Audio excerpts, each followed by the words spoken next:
Most of us believe the idea the punishment should fit the crime, but a Round Rock teenager is facing the same penalty as a murderer over charges he sold brownies laced with pot. Williamson County prosecutors want to charge 19-year-old Jacob Lavaro with first-degree felony drug charges. They say he refined marijuana leaves into a concentrated oil. And now Lavaro could face the same penalty as a murderer if he's found guilty.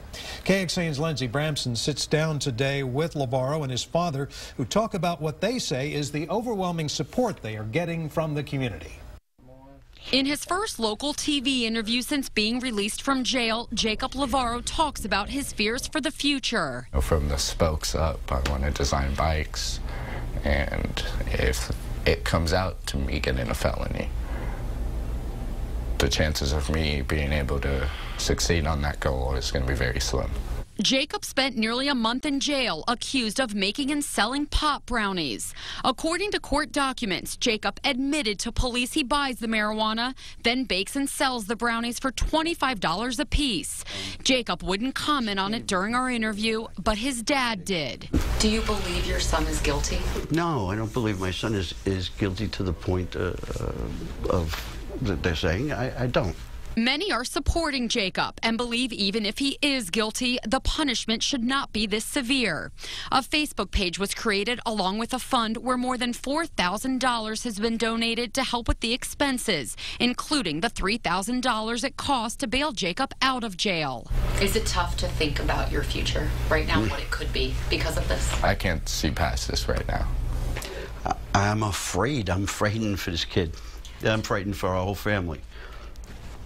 The hardest part, they say, the thought of Jacob behind bars for this, while other criminals accused of more violent crimes sometimes get less of a punishment. Lindsey Bramson, KXAN News. The assistant district attorney in Williamson County released a statement today that reads in part, "As prosecutors, we are bound by what the law is, not what the law should be or could be. In Texas, possession of THC oil is illegal, whether it is sitting in a tiny jar on the shelf or baked into a big batch of brownies. It is illegal, period. Unless the law changes, we will continue to prosecute such cases." And we wanted to know what kind of precedent this could set if this teenager is convicted and sentenced like a more violent criminal would be.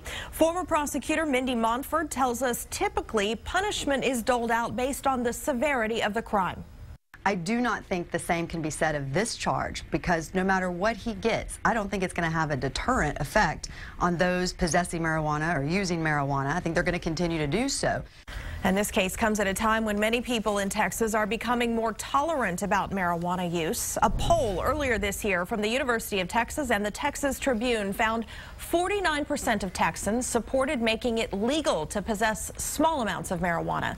28% supported making marijuana legal for medical use only.